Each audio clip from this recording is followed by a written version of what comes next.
Hey everyone, Mr. Sujano here, your source for gaming, tech, emulation, and open source news. Let's get started. Alright, we'll kick things off with arguably the biggest piece of news tonight, and that's the multi-system emulator Delta, and the fact that it's now available on the App Store. This thing is amazing. It's 100% free and open source. So at this point in time, Delta is compatible with 7 different systems. We've got the NES via Nestopia, SNES via SNEX 9X, N64 from Upin 64 Plus, GBC and Gambat, GBA with Visual Boy Advance M, DS with Melon DS, and an experimental Genesis core with Genesis Plus GX. Delta is compatible with a whole bunch of different controllers. It does have save states and supports cheats. And no surprise here, in terms of app privacy, Apple says this app does not collect any data. After initially seeing a whole bunch of shenanigan emulators pop up on the App Store, it's nice to finally see the real deal. And speaking about shenanigans, next up we're talking about PSP emulation on the App Store. And this PSP Gold is not a PSP emulator. It's something completely different. And I think this one's charging $4.99 per week. Now, there have been a whole bunch of reports today that PPSSPP is heading to the App Store. And that might be a little bit premature or possibly a little misleading. Now, about a week ago, we talked about this announcement, and here's exactly what it says. If it turns out that the rules allow emulators with ISO and ROM pickers, PPSSPP will come to the App Store later this year. If not, well, it won't. Now, since Delta was approved for the App Store, you may automatically think that PPSSPP is headed to the App Store as well. But it's not out of the woods just yet. So this was posted on the PPSSPP Discord today. We already know of Delta being approved on the iOS store. Please be patient and on standby for news about it. Other than that, patience. If there's news, there's news. No need to push or keep asking about it. And here's where the kicker may be, and this is reported over on macrumors.com. I'll drop a link to the article in the description below. So they reached out to Apple, and Apple told them that emulators that can load ROMs are permitted on the App Store, so long as the apps are emulating retro console games only. And they say here, Apple would not tell them which consoles it classifies as retro. Now, the multi-system emulator Delta on the App Store does emulate the Nintendo DS. This was released back in 2004 and 2005. The PSP was also released back in 2004 and 2005. However, the original version of the DS was discontinued back in 2011. The PSP was discontinued back in 2014. So I'm not entirely sure if Apple considers the PSP a retro system or not. I would like to assume so, but we're not quite positive, as Apple has failed to disclose what exactly a retro system is. So while it's probably a foregone conclusion that PPSSPP is headed to the App Store, I'd advise you to be patient and just wait for an official announcement. Who knows, Apple could do something that's Apple. And speaking about PSP, next up we're talking about the actual hardware and a brand new app that you can use to basically unbrick any PSP out there. Now, the app is called, I'm going to butcher this one, I don't know. It's been a long day.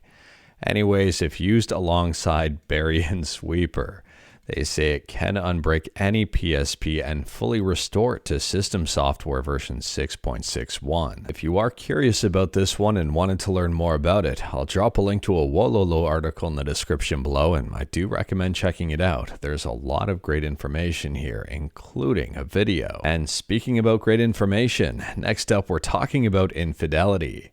And you may recognize this name, as this person has ported a bunch of NES games to the SNES. Some games include Metroid and recently Contra, and now Mega Man 3. They're currently working on this game. Unfortunately, I don't have a release date for it just yet, but I mean, Infidelity does work pretty quickly. If you are curious about this, I'll drop a link to Infidelity's Twitter in the description below, and feel free to check it out. And speaking about ports, next up we're talking about Doom on PC, and the PS1 version of Doom has been ported to PC. The project is called PsyDoom, and I am pretty sure we've talked about this one in the past. I mean, the last release date of this was back in 2023. Anyways, I've been sent this a whole bunch today, so here we are. One of the benefits about this version is that you can switch rendering right on the fly. This one is free, it's open source, and if you are curious about it, I'll drop a link to the GitHub in the description below. Next up, we're quickly talking about a Kickstarter that has just launched and already smashed its goal. It's called the Vala Tablet. It runs Ubuntu Touch.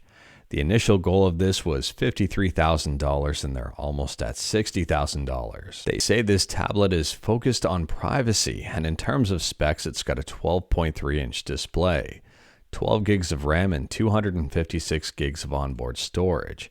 And it uses a MediaTek Gaming G99. Now, as for pricing on these, it appears they start at just over $560.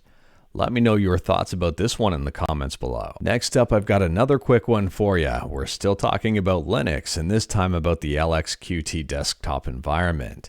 And LXQt 2.0.0 just dropped. They say here that LXQt is based on Qt 6.6, and there's a huge focus on Wayland. They also say the LXQt panel has a new default application menu called Fancy Menu. It features favorites, all applications, and an improved search. If you are curious about a fairly simple, lightweight desktop environment, I'll drop a link to this in the description below and feel free to check it out. Next up, this is good news for PC gamers who like PlayStation trophies. This is an official announcement from PlayStation. PlayStation trophies on PC. Ghost of Tsushima Director's Cut is the first PlayStation game on PC that uses our new PlayStation overlay, which includes your friends list, trophies, settings, and profile. On top of that, the PC specs for Ghost of Tsushima has just dropped, and a lot of people are hoping that it will run on the Steam Deck.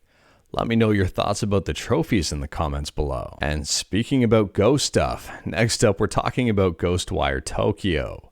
And it appears that Bethesda has removed Denuvo from this game. Ghostwire Tokyo is Steam Deck verified, and I guess this is just a friendly heads up that it no longer has Denuvo. And speaking about Bethesda, next up we're talking about Skyrim, and an unofficial mod just dropped for Skyrim called the Tempest Isle. And this mod is huge. It includes voice acting. It's like a full-size DLC. This one is up over on Nexus Mods, and they say it's built to feel like a true Skyrim expansion, highly immersive and lore accurate. It does include new items, spells, enemy variants, and even more. If you are curious about the Tempest Isle, I'll drop a link to it in the description below. From my understanding, it's 100% free. And last up here, we're talking about Evercade, and Evercade has just unveiled the console, VSR, and the handheld, EXPR. From my understanding, the R here stands for Subscribe to Mr. Sujano, or Refresh, depending on how you want to interpret that. And they say here it provides a simpler and more accessible way to get into the Evercade, and it brings the price under $100. And as for the main differences between the EXP and EXPR, the Capcom license has expired, so the EXPR will not include the bonus 18 built-in games from Capcom. And it will also not have a mini HDMI out. And they also state with the announcement and release of both of these consoles in July 2024, they have now discontinued the Evercade EXP and Evercade Versus consoles. Again, like everything else, link is in the description below in the event that you wanted to learn more about it. But anyways, that is all I've got for you in this one. Straight to the point, all stuff and no fluff. We talked about a bunch today. Let me know your thoughts about absolutely any of it in the comments below. If you like this video, leave a like. If you didn't like this video, leave a like. Hit that subscribe button. Check out my other videos. Don't tempt fate. Save your state.